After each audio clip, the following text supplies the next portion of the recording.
Irmãos, vamos caminhar um pouquinho mais. Abra sua Bíblia aí no Salmo 143. Salmo 143 é o salmo dessa noite. Vamos juntos caminhar aí nesse estudo desse texto, ao qual nós temos tomado tempo já algumas semanas, olhando pouco a pouco. E hoje vamos, pela misericórdia e pela graça de Deus, certamente concluir. Diz assim o Salmo 143, versículos de 1 a 12. Atende, Senhor, a minha oração e dá ouvidos a minhas súplicas. Responde-me segundo a tua fidelidade, segundo a tua justiça. Não entres em juízo com o teu servo, porque à tua vista não há justo nenhum vivente. Pois o inimigo me tem perseguido a alma e tem arrojado por terra a minha vida. Tem me feito habitar na escuridão com aqueles que morreram há muito. Por isso, dentro de mim esmorece o meu espírito e o coração se vê turbado. Lembro-me dos dias de outrora, penso em todos os teus feitos e considero nas obras das tuas mãos. A ti levanto as minhas mãos, a minha alma anseia por ti como terra sedenta. Dá-me, ou dá-te pressa, Senhor, em responder-me. O espírito me desfalece. Não me escondas a tua face, para que eu não me torne como os que baixam ou descem a cova. Faze-me ouvir pela manhã da tua graça, pois em ti confio. Mostra-me o caminho por onde devo andar, porque a ti elevo a minha alma. Livra-me, Senhor, dos meus inimigos, pois em ti me refugio. Ensina-me a fazer a tua vontade, pois tu és o meu Deus. Guia-me o teu bom espírito por terreno plano. Vivifica-me, Senhor, por amor do teu nome, por amor da tua justiça. Tira-me da tribulação da minha alma. Tira da tribulação a minha alma, e por tua misericórdia dá fim, dá cabo dos meus inimigos e destrói todos os que me atribulam a alma, pois eu sou o teu servo. Esse é o texto dessa noite, nós vamos caminhar, já vimos grande parte dele, vamos dar uma sequência aqui, eu só vou passar os slides, não dá tempo de voltar a explicar de novo. A verdade central é essa: o servo de Deus enfrenta momentos difíceis na vida, é assim mesmo, todo servo de Deus vai passar, cedo ou tarde, vai enfrentar momentos difíceis. Vimos aí que existem situações que o servo de Deus pode enfrentar. Estamos mostrando ao longo do Salmo 142, 143, estamos vendo aí como ao 141, cada um deles são pedidos de ajuda, mostrando que Davi passou por tempos de depressão. Então os crentes podem enfrentar tempos difíceis. Vimos a semana passada que os servos de Deus passam por grande angústia, não tem como escapar disso. Os servos também podem e vão ter medo do juízo de Deus. Praticamente certo que muitos de nós, para não dizer todos, vão ter momentos em que vão olhar e falar: Deus está me punindo, eu tenho medo do que Ele vai fazer. E é isso, é normal. Nós sabemos que Deus é santo e justo, então temos medo do juízo dele. Os servos de Deus enfrentam forte abatimento. E isso não tem a ver, pelo menos sempre, não tem a ver com o pecado. É possível você estar abatido e você não estar em pecado. É possível você estar prostrado por causa de uma situação e você não ter feito nada para que aquilo estivesse acontecendo. Lembre-se disso. Em quarto lugar, o servo de Deus, ele enfrenta desânimo. As forças se vão. Aí, quando nós pensamos desânimo e insegurança, nós falamos um pouquinho do aspecto físico e do aspecto emocional. Então, se apenas nesse aspecto aqui, para não termos que voltar nesses pontos, 3 áreas em que o servo de Deus enfrenta abatimento. Ele enfrenta abatimento espiritual. Muitas vezes nós nos abatemos espiritualmente por causa de problemas. Nós nos abatemos fisicamente por causa de problemas. Vi várias pessoas aqui pedindo oração por questão de saúde.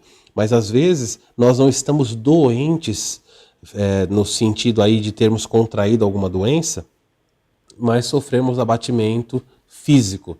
Então, nesse tripé, Abatimento espiritual, abatimento emocional e abatimento físico, quando qualquer um deles se instaura, nós esmorecemos, nós tropeçamos, nós caímos, nós temos medo, não queremos sair do lugar. É possível que você passe por isso. Então você tem que aprender. Tudo que nós vimos semana passada essas situações que estamos mostrando é o que o servo de Deus pode passar. Mas precisamos avançar no texto. Eu disse que hoje nós não veríamos só o que podemos passar, mas como enfrentar isso. E terminamos a semana passada dizendo que o servo de Deus, ele sim, claro, qualquer um de nós teria saudade de momentos do passado, momentos melhores. O próprio versículo diz: lembro-me dos dias de outrora, Senhor. E versículo 5 do Salmo 143. E pense em todos os seus feitos e considero as obras das tuas mãos. Vimos então aí que o servo de Deus, claro, vai ter saudade dos momentos bons. Hoje nós vamos ver então o que fazer quando toda essa situação, esse quadro terrível surge na vida de alguém. O que eu faço? Como eu lido? É remédios que eu tenho que tomar? Talvez você precise de uma ajuda medicamentosa em alguns aspectos. Mas lembrando que quando Deus permitiu que o servo dele, Davi, passasse por essas situações, não tinha na época nenhum tipo de tratamento, não tinha divã de psiquiatra, não tinha conversa com psicólogo. A única conversa que ele podia ter era ele com Deus. Não tinha medicamentos, remédios para isso, né? O que o mundo fazia, o que o homem perverso daquela época fazia, ele se embriagava. Assim como hoje. A pessoa tem tanto problema, fala, não vejo solução, então ela vai se entregar ao álcool para que ela saia da realidade. É uma fuga dos problemas. Mas o servo de Deus, não é nisso que ele vai encontrar solução. Não é nos remédios, embora às vezes é necessário que você use, se os médicos indicarem para você, você deve então seguir a orientação médica, mas lembrando, existem problemas que são do coração e o médico e os remédios não vão atingir. Há problemas na vida que os médicos vão te dar remédio e os medicamentos vão sedar o seu corpo ou vão diminuir a velocidade dos seus pensamentos. Então você parece que encontra mais paz, mais tranquilidade, mas não encontrou a solução do problema. Não somos contra nenhum medicamento, não somos aquele tipo de crente que consideramos errado, que acha que todo medicamento é abolido porque pela fé você tem que enfrentar todas as coisas. Não. Os medicamentos fazem o seu papel, mas você não pode depender só dos medicamentos. Há também um tratamento de Deus no coração, e esse tratamento é muito mais eficaz do que qualquer medicamento. Vamos caminhar então hoje na sequência do texto, observando então algumas outras lições que devem fazer os que passam por essa situação terrível que nós vimos aí. Deus nos ensina nesse texto que esses servos, esses tementes a Deus como Davi devem buscar ao Senhor intensamente, uma busca profunda. Então, de pronto, quando você passa por uma dificuldade, você deve buscar a Deus. Mas eu estou falando de uma busca intensa por um problema intenso. É simples de entender, o nosso corpo reage assim. Quando você tem uma dor, sente uma dor, fala, estou com dor nas costas, dor no joelho, no pé, enfim, muitas vezes você vai remediando, coloca um pano quente, vira o colchão e você vai convivendo. Mas quando uma dor surge, uma dor aguda, como eles chamam, uma dor intensa, uma dor insuportável, de repente surge como uma pedra no rim, o que você faz? Você vai procurar imediatamente a ajuda médica, você vai imediatamente procurar quem pode aliviar, porque aquela dor é tão intensa que a sua busca é o que nós chamamos de uma busca intensa e desesperada. Você fala, por favor, me socorre, eu não estou aguentando. Se você chegar no hospital com uma dor intensa e a pessoa fala, olha, senta ali que daqui a pouco vão te chamar, você fala, por favor, eu não posso, eu preciso entrar agora, eu não estou aguentando, estou desfalecendo de dor. Na alma, isso procede da mesma forma. Quando a dor é intensa, a busca por Deus também é intensa. Mas o que fazer? As pessoas buscam a Deus intensamente. Mas o que fazer? Hoje li uma frase de Charles Spurgeon, que é considerado o príncipe dos pregadores, ele diz o seguinte, que nem a mais fervorosa das orações e nem o mais profundo, mais sincero choro são capazes de mudar os propósitos de Deus para a sua vida. Então Deus não vai se compadecer de você porque você está chorando. Deus não vai se compadecer de você porque você fez uma oração tão fervorosa, como as pessoas por aí começam a ensinar. Então existem ferramentas, olha, desse jeito você manipula Deus. Se você chorar bastante, se humilhar bastante, então Deus vai mudar aquilo. Ou então se você fizer uma oração muito profunda, muito forte, se dedicar a Deus, vai mudar aquilo. A propósito, Deus vai cumpri-los na sua vida. Mas esse texto ensina sim, e a Bíblia também ensina, em outros textos, que você deve buscar a Deus intensamente. A questão é como é que o texto mostra essa busca. As pessoas sabem que devem buscar, mas muitos se perdem na forma de buscar a Deus. Há muita confusão, muito equívoco. Veja o que o texto diz para nós. Deixa eu mostrar a Bíblia, né? Eu voltei no slide aí. O texto diz assim, versículo 6. Levanto as minhas mãos. A minha alma anseia por ti como terra sedenta. Dá-te pressa, Senhor, e responder-me. O espírito me desfalece. Não escondas a tua face para que eu não me torne como os que baixam a cova. Vamos ver esses dois textos aqui, esses dois versos, e entender a dinâmica do texto bíblico dessa noite. A busca por Deus deve ser intensa. E a pergunta então que é, mas como eu faço isso? Como é que eu busco a Deus intensamente? Você vai descobrir, eu cliquei errado aqui, você vai descobrir que você tem que orar. A busca intensa por Deus, ela passa por oração. Mas essa oração precisa ser com uma atitude correta. Muitos crentes tropeçam nessa área, eles oram, mas como eles oram. O problema está na maneira como eles abordam a Deus. As pessoas não entendem. O texto diz assim, Davi fala, Senhor, elevo as minhas mãos a ti. Veja aí o que é uma atitude correta numa oração. Primeira forma é a compreensão. Quando nós oramos, nós precisamos ter uma compreensão correta de quem somos. Você já entendeu quem você é quando você ora? Porque muitos crentes não sabem e outros são ensinados completamente de forma errada. Quando ele diz, elevo as minhas mãos, ele está evocando a figura de um mendigo, está evocando a figura de um pedinte, não de alguém que está numa posição de ordenar, de reivindicar algo. Davi fala, Senhor, eu estou elevando as minhas mãos. Certamente você já passou por lugares onde você viu alguém com uma deficiência física, um mendigo na rua, muitas vezes sentado numa caixa de papelão, todo sujo, e as pessoas passam, o que ele faz? Ele leva as mãos, ele fica fazendo assim, na expectativa de que alguém pare, socorra e dê uma esmola, faça algo. Davi vai até Deus, sendo o futuro rei de Israel, sendo já sido ungido para se tornar rei, e fala, Senhor, eu estou levando as minhas mãos ao Senhor. O fato de levar as mãos, há muita confusão hoje nas igrejas com essa questão. As pessoas levantam as mãos quando estão cantando, levantam as mãos em diversos momentos, mas para os judeus, levantar as mãos tinha um sentido muito mais forte do que o nosso. Quando você eleva as mãos, o salmista, para o judeu era assim, Senhor, eu estou levantando as minhas mãos para que o Senhor veja que eu não tenho nada nelas, não há recursos. Eu não tenho, as minhas mãos estão vazias. Não sobrou nada que eu possa fazer. Olha para as minhas mãos, eu não tenho nada. Se compadece de mim. Essa é a figura de alguém que está elevando as mãos ao Deus. É alguém que está levando para mostrar que não tem. O segundo entendimento de levar as mãos é falar, Senhor, eu não tenho, mas eu sei que o Senhor tem.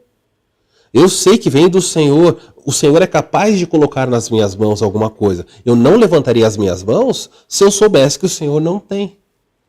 Mas eu sei que o Senhor tem, E sei que o Senhor é rico e abundante em graça, então eu elevo as minhas mãos, na esperança de que o Senhor coloque nas minhas mãos o que eu não tenho, que coloque nas minhas mãos aquilo que eu preciso. E neste caso, ele está falando, eu estou numa profunda depressão, fugindo do rei Saul. Senhor, eu não tenho como me defender.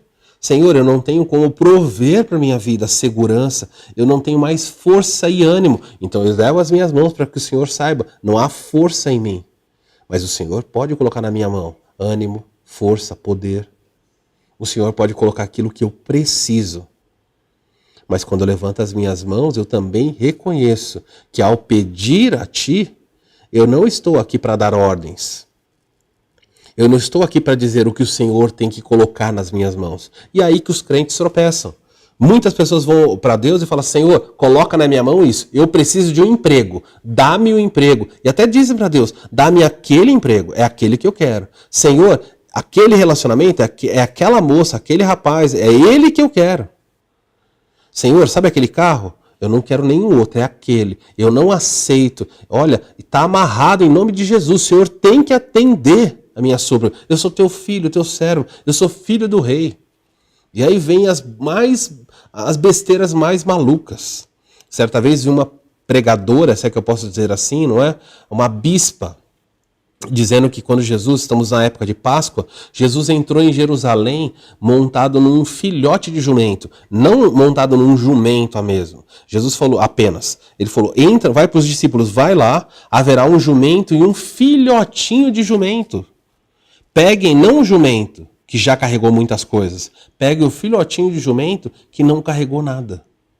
E tragam para mim. Então Jesus entrou em Jerusalém montado num filhote, numa cria de jumento. Então essa bispa disse o seguinte, Jesus entrou em Jerusalém montado num carro zero daquela época. E aí começou no culto a dizer, é por isso que você não pode aceitar andar de jumento. O seu carro é um jumento velho. Você tem que pedir, reivindicar, dizer eu quero um jumento que ninguém andou. Olha, não dá para ser mais jumento se você ora dessa maneira. Não é pedir as coisas para Deus. Quem pede, quem age assim, quem ensina esse tipo de coisa, nossa. Agora tem crente que fala, amém, eu aceito, eu determino para minha... Olha, eu recebo, é isso que eu quero. Se você não sabe orar, e é possível que você não saiba, vá humildemente a Deus e fala, Senhor, ensina-me a orar. Os discípulos pediram isso. Agora não vá a Deus, achando que você sabe orar, levantando as mãos a Deus para apontar o dedo para Ele, para dizer o que Ele tem que fazer. Vá ao Senhor, levante as mãos, no meio da sua diversidade, luta, seja qual for que você está passando, e diga, Senhor, não tenho nada. Coloca para mim aquilo que eu preciso, não que eu estou pedindo, o que eu preciso. O Senhor sabe se é muito, se é pouco, mas eu não tenho. Se o Senhor não colocar, a minha volta não há recursos. Essa é a atitude, uma busca intensa. Está naquele rol de vários problemas que nós vimos semana passada, busque a Deus intensamente em oração. Ore sabendo quem você é. Você não é Deus. As pessoas vão dizer que você é muito especial. E você é especial porque Cristo morreu por você. E você é a imagem e semelhança do Criador. Mas lembre-se, você não é especial a ponto de que Deus tem que se curvar para te servir. Vimos os que vieram domingo no culto, entenderam. Você e eu precisamos aprender, como os jovens falam, né? Precisamos nos enxergar. Se enxerga, olhe quem você é. Curve o seu coração, feche a sua boca. Tenha medo de falar com Deus. Coloque guarda na sua boca dizendo, Senhor, não permita que eu... Olha, há pessoas que devem orar falando, Senhor, eu vou falar algo, por favor, não se ofenda. O próprio Abraão, quando foi pedir para Deus, falou, Senhor, eu vou falar, por favor, olha, não se ofenda com o que eu vou pedir, porque ele tinha uma compreensão de que, ao falar, Deus poderia se desagradar, reprovar o que ele estava dizendo. Mas os crentes da atualidade parece que nem ligam para isso, falam e gritam. E faz um monte de coisa. Então esse é o sentido de levantar as mãos. Pedir, reconhecendo o que ele tem, admitir quem você é. Há um outro sentido que esse texto aqui não mostra, que é o sentido de mostrar, Senhor, não há sangue nas minhas mãos. Diante da acusação que eu sofro, eu sou inocente. Mas isso não se aplica nesse texto aqui.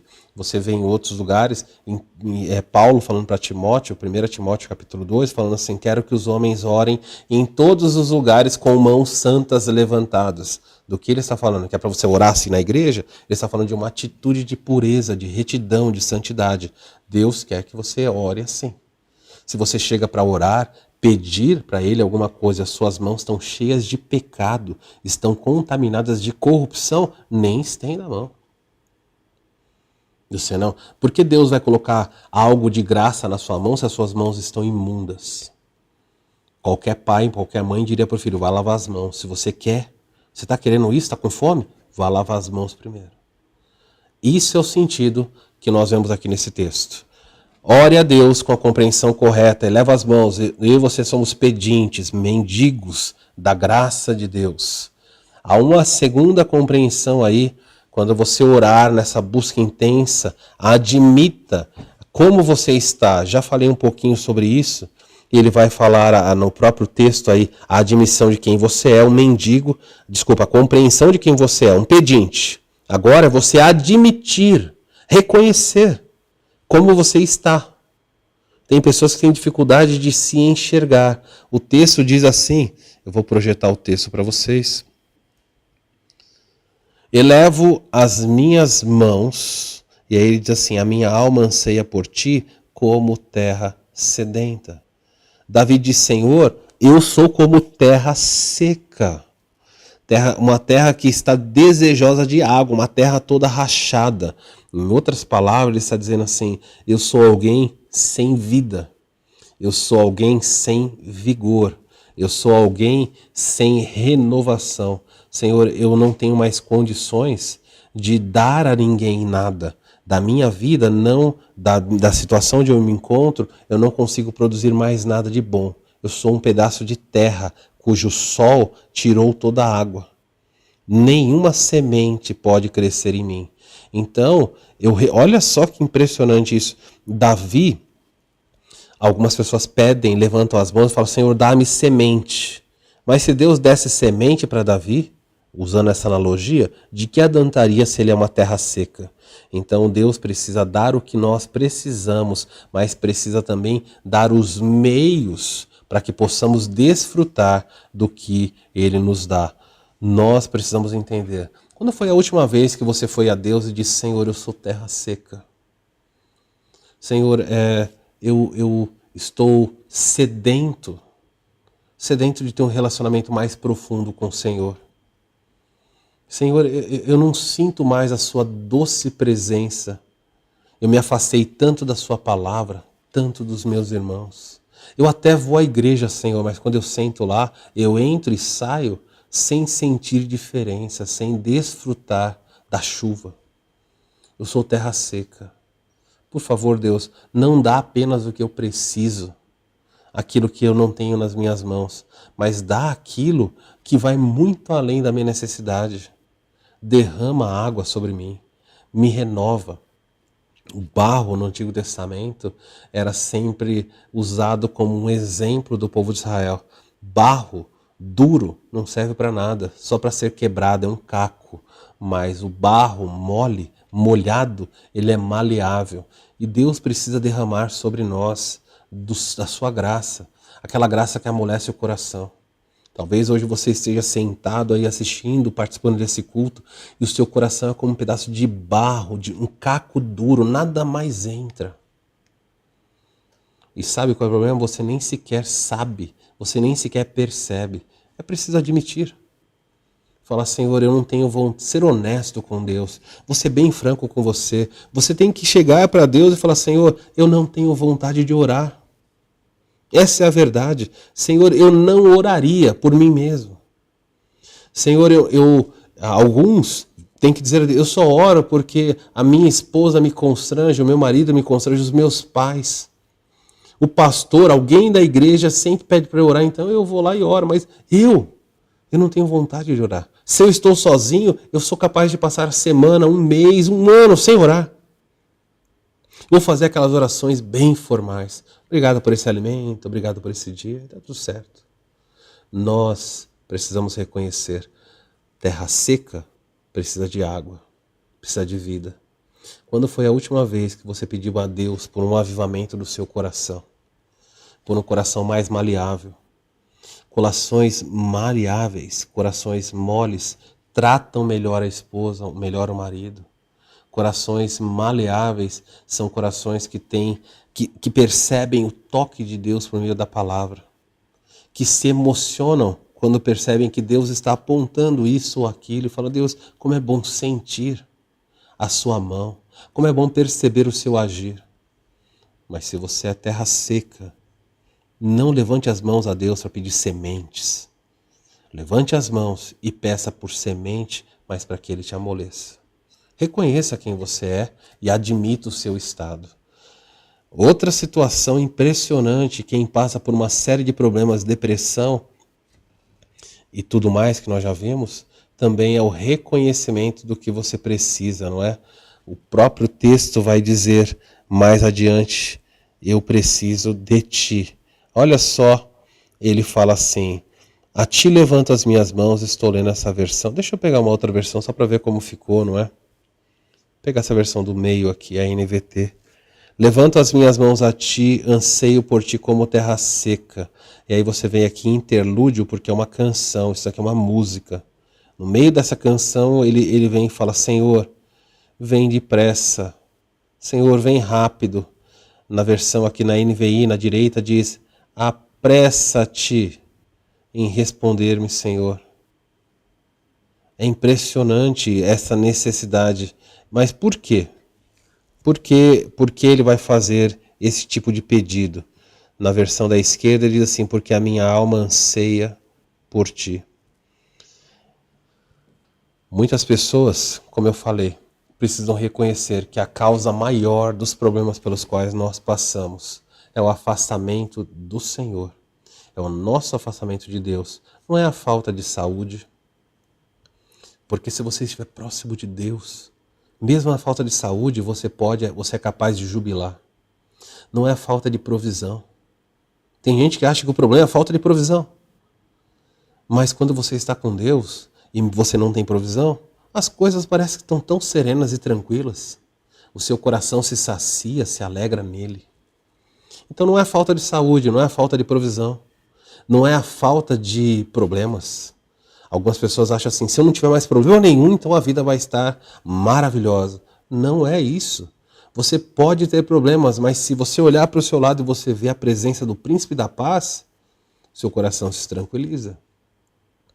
Então a maior necessidade que nós temos é mais de Deus, mais dele. Nós temos tantas coisas, o diabo ao longo da história inventou tantas formas de afastar os crentes e o mundo da pessoa de Deus. Mas na nossa geração, cada geração experimentou algo, a nossa geração, ela é banhada, ela é pulverizada, o que é chamado de entretenimento. O diabo oferece entretenimento demais. Nunca existiu tanto entretenimento na palma da mão. Você clica no celular e você vai para lugares do mundo. Você vê e acessa coisas com um clicar, com um rolar de tela. E você é capaz de ficar horas e horas no TikTok, no Instagram, no Facebook, no WhatsApp e em tantas outras coisas que vão surgindo aí que a gente nem consegue acompanhar. Mas você não consegue orar 5 minutos. Não teve tempo. Hoje eu não tive tempo para ler a Bíblia. Mas assistiu 2, 3 horas de vídeos. Ficou lendo, vendo o status de todo mundo. Você percebe o quanto você precisa de Deus, o quanto sua alma está seca? As mídias sociais, as séries, o entretenimento não vão tornar o seu coração maleável. É Deus. Talvez você precisa realmente se afastar de tudo isso e falar: Senhor, a minha necessidade é o Senhor. Alguns levantam as mãos e falam: Senhor, eu preciso. E levanta a mão, está com o celular na mão. Senhor, eu estou precisando. E vai mexendo aqui. Senhor, olha aqui para as minhas mãos. Eu não tenho nada, só Netflix, só isso, só aquilo. E sua mão tem coisas. Reconheça o quanto você precisa dele. O texto caminha um pouco mais. Versículo 7. Deixa eu voltar para o nosso PowerPoint, na verdade. Ore a Deus, compreendendo que você é um mendigo, admitindo que você é terra seca, sem vida, reconhecendo que você precisa é dele. Você deve ter anseio por ele. por fim, o versículo 7 aí está cortando um pedacinho, mas ele diz: vem depressa, Senhor. Davi reconhece, é urgente, eu preciso, é agora, não é depois. Pois o meu espírito se desfalece, não se afaste de mim ou morrerei. Aí está o texto para você, texto bíblico. Dá-te pressa, corre, Senhor, em responder, o meu espírito se desfalece. É interessante porque Davi diz: não escondas a tua face de mim. Ora, o Senhor não esconde a face daquelas pessoas que o buscam sinceramente, daqueles que são contritos. Agora sim, nós vemos diversos textos em que a Bíblia fala que a face do Senhor é contra os que praticam o mal. A Bíblia fala que Deus não olha, esconde a sua face dos que vivem em pecado. Não sabemos a razão exata, mas é como se Davi estivesse dizendo: Senhor, eu sei que tem coisas erradas na minha vida. Por favor, não olhe para o outro lado. Não esconda a tua face de mim, ou seja, não desvie os seus olhos de mim. Olha para mim como eu sou, imperfeito e falho. Eu preciso que o Senhor venha rápido. Queridos, é triste como nós corremos, nós ficamos desesperados. Se onde você está aí agora, alguém desmaiar repentinamente, vai ser aquela correria. E vocês imediatamente vão socorrer essa pessoa. Está certo. Vão levar para o hospital, haverá aquele desespero, você vai correr, vai passar por semáforos, vai desrespeitar a lei de trânsito, porque você está olhando, existe uma prioridade. Porque alguém está com um problema físico. Mas se Deus nessa noite disser para você, e a Bíblia diz que você tem um problema espiritual, que você tem um tumor na sua alma, está tudo bem. Você vai terminar o culto essa noite, vai jantar, vai bater papo, como se nada tivesse acontecido. Como é possível essa distinção? Se alguém falar que você tem um tumor no seu corpo, você perde o sono, você perde a paz, as suas viagens não importam mais, as dívidas, tudo some. Porque você olha para um papel e diz: olha, eu tenho algo muito sério. Isso agora assumiu o número 1 na minha vida. Mas por que a gente não faz isso quando a palavra de Deus diz que nós temos um tumor na alma, que nos corrói, que nos afasta de Deus, a ponto de alguns que ainda não são salvos, o tumor é tão grande que estão rumando ao inferno. E quando nós pensamos nos crentes, apesar de sermos crentes, é possível você ter um tumor, um câncer no coração, que vai corroendo você, vai fazendo você se tornar insensível, seco, distante, cético, incrédulo. Por que você não corre da mesma forma? Davi não teve essa atitude, ele falou: Senhor, vem depressa, não tarda, a minha alma esmoreceu, eu não posso esperar nem mais um dia, por favor. Essa é a oração que Deus quer, é a oração de alguém que busca com empenho, com esmero, com sinceridade. Eu preciso parar aqui, nós temos que continuar ainda o verso. Deixa eu virar aqui a página. Nós temos que voltar no verso 8, a semana que vem. Porque aqui você viu que existe uma busca que é baseada em oração. Mas isso é tudo? Não, não é tudo. Orar é importante? Orar é importante. Orar é primordial? É primordial. Mas existem outras coisas. E a semana que vem você precisa ouvir. Então, se você passa por depressão, tristeza profunda, lembre-se, nessa noite, busque a Deus intensamente em oração. Mas faça isso com a atitude correta, sabendo quem você é. Diga para Deus as verdades, porque Ele sabe. Diga tudo. Diga como você está longe, como você está seco. E quem sabe Ele não coloque na sua mão o que é necessário. Quem sabe ainda hoje, nessa noite, Ele não derrame sobre você a água que renova pelo seu espírito. Mas a semana que vem nós vamos ver que além da oração, existem outras coisas que precisamos fazer se quisermos sair do buraco, dos problemas. E Davi vai mostrar o que é. Semana que vem nós continuamos. Vamos orar. Pai, eu quero te agradecer por essa noite. Lâmpada para os nossos pés é a tua palavra e luz para o nosso caminho. Dia após dia, abre os nossos olhos, precisamos compreender melhor as tuas verdades. Precisamos entender o que está acontecendo. Que o Senhor nos ajude. Depressão, tristeza, falta de ânimo e força acontecem, fazem parte da vida humana, mas há solução no Senhor. Que os crentes não corram imediatamente para os remédios, que os crentes possam voltar-se a Ti. Se eles buscarem tão intensamente ao Senhor como buscam os médicos, quanta diferença hão de experimentar. Lava-nos, cada um de nós precisa crescer mais e mais. Eu oro assim em nome de Jesus. Amém. Queridos, Deus abençoe vocês. Antes de terminarmos, eu quero passar para vocês um pequeno vídeo aqui para que você acompanhe. E aí depois nós terminamos com o nosso pós-lúdio, tá bom? Acompanhe aí então.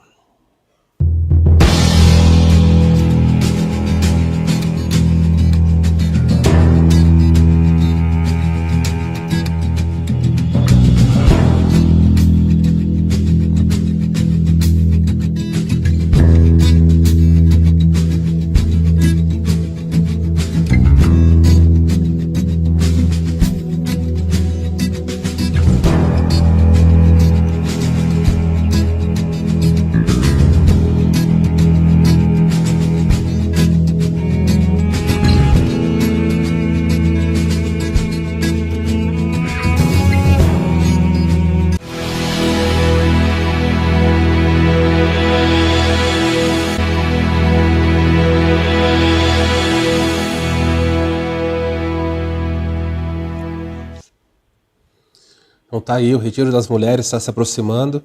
Você que é mulher, se você quiser participar, entre em contato com a Isabela, entre em contato conosco aqui na igreja.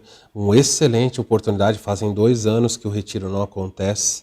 E agora o tema desse ano é eliminando o peso extra. Não tem nada a ver com dieta, com regime, esqueça isso aí, não é isso, até porque no hotel lá não dá para fazer isso aí. O que é eliminar o peso extra?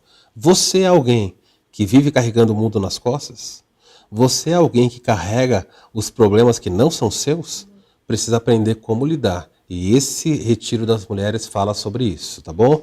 Há um outro vídeo que eu quero passar para você antes de encerrarmos, e é um convite nesse caso aqui. Vamos ver o próximo vídeo aí.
No mês de maio, nós iniciaremos a exposição do livro de Apocalipse, verso a verso. Se você é da nossa região aqui, que puder participar conosco presencialmente, você é nosso convidado. Vem estudar a Bíblia.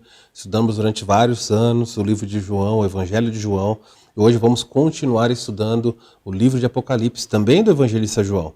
Venha conhecer. Há muitos ensinos errados por aí. Nós queremos que você aprenda, que você cresça na compreensão da verdade, tá bom? É isso. Fica aí o nosso convite, Retiro das Mulheres, estudo do livro de Apocalipse. Você que está à distância pode acompanhar, vai ser transmitido todos os domingos. O último aviso, nós temos considerado em breve encerrarmos o nosso culto de terça-feira aqui de forma online e voltarmos para o culto presencial de terça-feira. E só que existe um porém, algo pelo qual eu peço para que vocês, principalmente que estão à distância, orem. Por quê? Porque se voltarmos o culto presencial aqui na nossa cidade e continuarmos fazendo transmissão, ninguém vai. Essa é a verdade que entristece o coração do pastor. Então, se nós voltarmos o culto presencial de terça-feira, nós temos que parar com as nossas transmissões. Por quê? Para que as pessoas daqui da nossa cidade possam ir, os membros da igreja que deveriam ir, que eles cumpram o seu dever de estar juntos, orando, ouvindo, encorajando, e não simplesmente sentando na frente de um aparelho e assistindo o culto à distância. Mas ao fazer isso, eu sei que muitos irmãos queridos a quem nós amamos vão ser prejudicados porque não tem como vir ao culto presencial e dependem dessa ferramenta. Então nós temos essa luta no nosso coração, esse dilema. Eu tenho pessoalmente esse dilema, mas eu preciso neste instante já ir avisando vocês que provavelmente em breve nós voltemos ao culto presencial e aí nós teremos que parar as transmissões, até que os irmãos participem, os irmãos daqui participem do culto. E assim nós, quem sabe, poderemos ter transmissões de terça-feira novamente. Mas se transmitirmos da mesma forma, como é na minha casa, na igreja, ninguém vai e perde-se o sentido então do retorno. Ore por isso, que Deus abençoe, que Deus guarde, mostre para cada um de nós o que fazer. Espero vê-los em breve. Fique na graça do Senhor, um ótimo feriado, que a graça de Deus vista a família de vocês de todas as formas na sexta-feira e vocês lembrem, o Senhor morreu, porque nós somos pecadores, mas no domingo Ele há de ressuscitar, como Ele fez, Ele ressuscitou para a honra e glória do seu Pai e para a salvação da humanidade, daqueles que creem. Que você possa se lembrar dessa verdade. Ao som do pós-lúdio, nós somos encerrados. Uma excelente noite para cada um de vocês.